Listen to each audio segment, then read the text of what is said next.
Railway NTPC graduate level, जिसकी उम्मीद किसी भी बच्चे को, किसी भी टीचर को नहीं थी कि इतना जल्दी एग्जाम आ जाएगा, और 1 महीने के लगभग आपको समय मिला है, और 1 महीने से भी कम कहूंगा मैं, और आपका एग्जाम होने वाला है। आपको पता है कि 16 मार्च से 27 मार्च एग्जाम चलने वाली है। रेलवे बहुत तेजी से अपनी ट्रेन दौड़ा रहा है, और एनटीपीसी ग्रेजुएट लेवल की एग्जाम डेट के बाद आप ये मान के चलिए कि इसके कुछ ही दिनों के गैप में अंडर ग्रेजुएट लेवल का भी एग्जाम बहुत जल्द आ जाएगा। तो भाई आप लोग भी तैयार रहिएगा। तो आज बात करते हैं कि आपको इन आखिरी लगभग 25 दिनों में, 28 दिनों में आपको क्या करना है, किन चीजों पे ज्यादा ध्यान देना है, किन चीजों से बचना है, सारी चीजें मैं बताता हूं, तो ध्यान से सुनिएगा।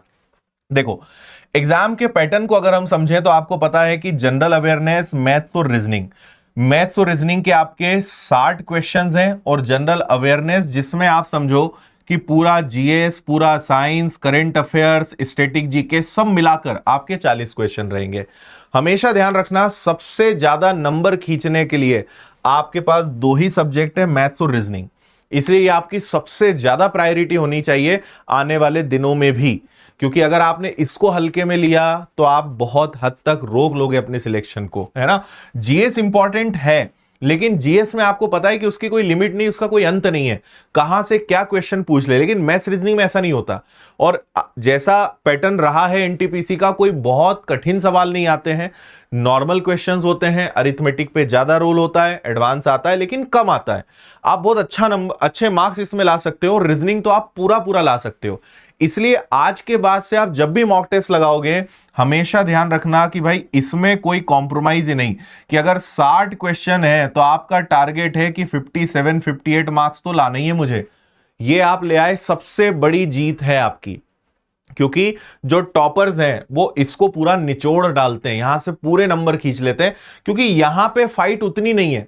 आप समझो इस बात को, क्योंकि जीएस है, साइंस है, कितनी सारी चीजें हैं, physics, chemistry, bio, history, geography, polity, current affair, static GK, कहीं ना कहीं तो आप मात खा ही जाओगे, कहीं ना कहीं तो आपके नंबर वो रोक देगा। तो यहां पे आप ये समझो कि आप डिफरेंस क्रिएट इससे नहीं कर पाओगे। डिफरेंस असली क्रिएट होता है मैथ्स और रीजनिंग से। इस पे सबसे ज्यादा मेहनत आपको आने वाले दिनों में करनी है ना। तो ये ध्यान रखिए। फिर एक और बात मैं आपको बताता हूं कि आज के बाद कभी भी टेस्ट लगाओ तो मैं आपसे कहता हूं कि आप हमेशा ना 80 मिनट मान के लगाओ, आप 10 मिनट छोड़ दो, ताकि ऐसे सवाल जिनमें आपको समय लगता है, जो कैलकुलेटिव है, या जिनको में आपको लगता है कि यार यहां थोड़ा तुक्का की रिस्क ली जा सकती है, आखिरी के 10 मिनट ऐसे सवालों के लिए रखिए। आपका टारगेट ये होना चाहिए कि कैसे भी करके क्वेश्चन नंबर 1 से क्वेश्चन नंबर 100 तक पहुंचो। जो बन रहा है उसको पहले उड़ा दो, जो नहीं बन रहा है, टाइम लग रहा है, कैलकुलेटिव है, उसको आखिरी के 10 मिनट में देखना। पहले 80 मिनट में वो सवाल कर डालो जो एकदम श्योर है कि भाई यहां तो कोई दिक्कत ही नहीं है, और जो सवाल बन रहा है बट टाइम ले रहा है उसको 10 मिनट में डालो। जिस सवाल में तुक्का मारने की रिस्क लेना है, सब में नहीं लेना है, क्योंकि 1/3 की नेगेटिव मार्किंग है, तो तुक्का हिसाब से ही हमें मारना है, तो वो सब 10 मिनट में, ताकि हो जाए तब भी ठीक, छूट जाए तब भी ठीक। लेकिन जिसमें हम 100% श्योर हैं वो पहले हमें कवर करना है। तो आप 1 से लेकर 100 तक जाओगे, सारी चीजों का ध्यान रखते हुए अच्छे से अटेम्प्ट करना, ये बात बहुत विशेष ध्यान रखना। और मैथ्स रीजनिंग पे आने वाले समय में बहुत विशेष काम आपको करना है ना। लर्न, रिवीजन, प्रैक्टिस, आपको पता ही है कि मेरा जो मूल मंत्र है। अब मैथ्स की अगर बात करें तो अपने कंसेप्ट्स का रिवीजन, प्रीवियस ईयर्स के क्वेश्चंस, फॉर्मूला सारे रिवीजन, ओवरऑल सब्जेक्ट्स का, चैप्टर्स का रिवीजन, और ढेर सारी प्रैक्टिस आपको करनी है। और इसके साथ साथ एक पॉइंट और मैं बता देता हूं, वो है कैलकुलेशन की स्पीड। आप माने या ना माने, एग्जाम में आपको महसूस होगा, और मैं चाहता हूं कि एग्जाम में महसूस ना हो आपको, उसके पहले मेहनत कर लो, कैलकुलेशन की स्पीड पे काम कर लो भाई, क्योंकि एग्जाम में सब बनेगा आपसे।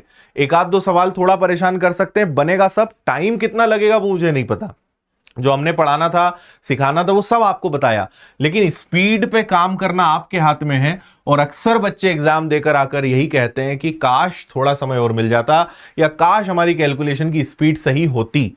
तो वो अपने आप नहीं होगा ना यार, आपको काम करना पड़ेगा उस पे। आपने खुद से कितने एफर्ट्स लगाए, क्या किया, ये ध्यान में रखना पड़ेगा।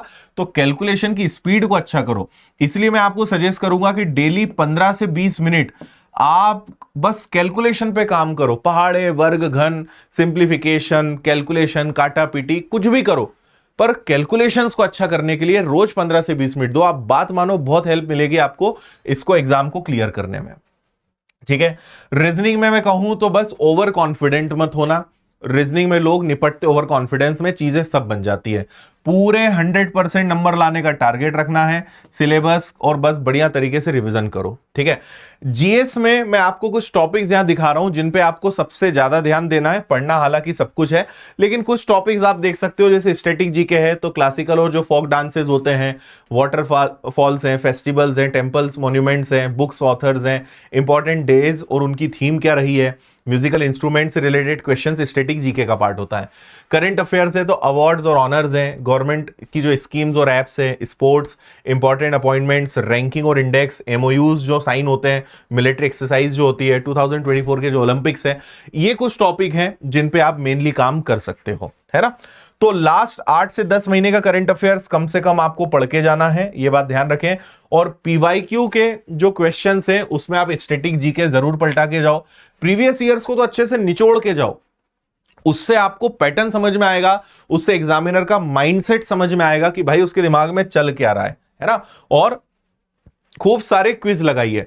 विनर्स ऐप पर हमने पीवाईक्यू पीडीएफ दी हुई है, पीवाईक्यू मॉक दिए हुए हैं, आप फ्री में जाके मॉक लगा सकते हो, पीडीएफ डाउनलोड कर सकते हो, टेस्ट सीरीज आपको हमने दे दी है, तो ये सब विनर्स ऐप पर आपको मिल जाएगा।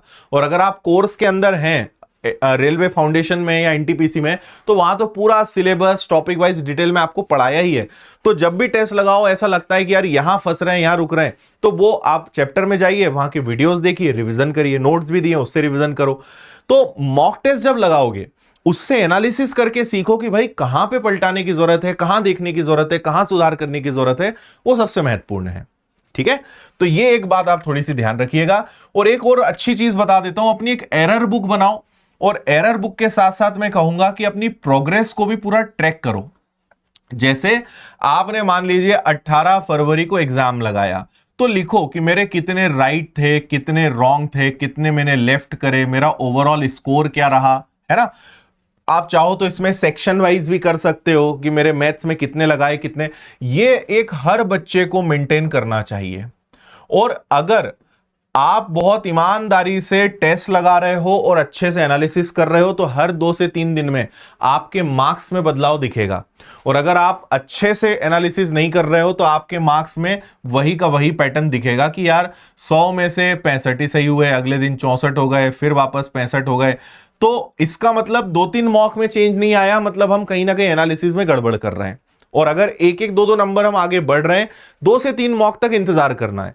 अगर बढ़ रहे हैं मतलब हमारी प्रोग्रेस सही जा रही है। थोड़ा सा पेशेंस रखना पड़ेगा, पर ये अपनी प्रोग्रेस रिपोर्ट जरूर बनाओ कि भाई किस दिन मेरे मॉक टेस्ट में कितने नंबर आए, ये बहुत महत्वपूर्ण है।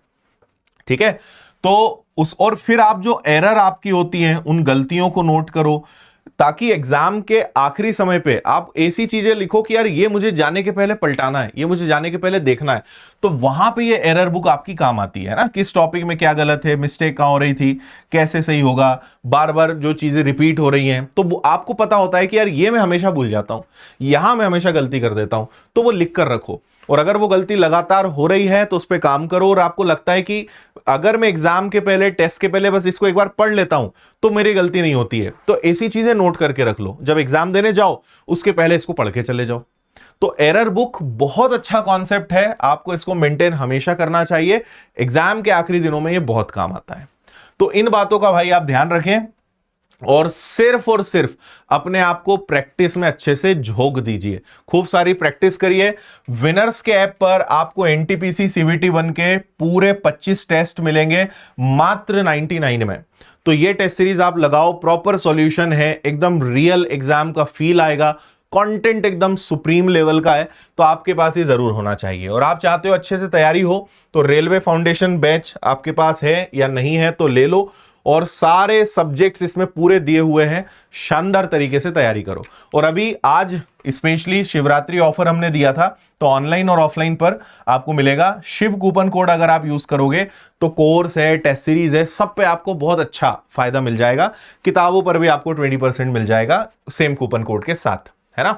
तो ये आप कर सकते हो, ये सब कुछ आपको विनर्स ऐप पर मिल जाएगा। बाकी किताबें ही, ये ब्रह्मास्त्र टेस्ट सीरीज आप ले सकते हो, ये जरूर आप ले लो। 25% आपको इसमें भी कम मिल जाएगा। 135 रेलवे के टेस्ट है जिसमें 14,000 से ज्यादा सवाल है। तो रेलवे की ये ब्रह्मास्त्र टेस्ट सीरीज आप सबके पास जरूर होनी चाहिए भाई। बाकी किताबें सब कुछ है, तो ये सब आपको विनर्स ऐप पर मिल जाएगा। तो आप जाइए, अब लग जाइए अपनी तैयारी में शानदार तरीके से, क्योंकि 1 महीने से भी कम का समय है। और मैं कुछ क्लासेस भी आपके लिए लेकर आ रहा हूं जहां बहुत अच्छी प्रैक्टिस में कराने जा रहा हूं। बाकी हमारे टीचर्स यूट्यूब पे ऑलरेडी आपको बहुत अच्छा करा रहे हैं। तो आप सभी को शुभकामनाएं, ऑल द बेस्ट। और हम आपके साथ हैं ही, तो चिंता बिल्कुल ना करिए। बीच बीच में मिलते रहेंगे, गाइड करते रहूंगा, क्लासेस लेते रहूंगा मैं आप सभी की। थैंक यू, जय हिंद।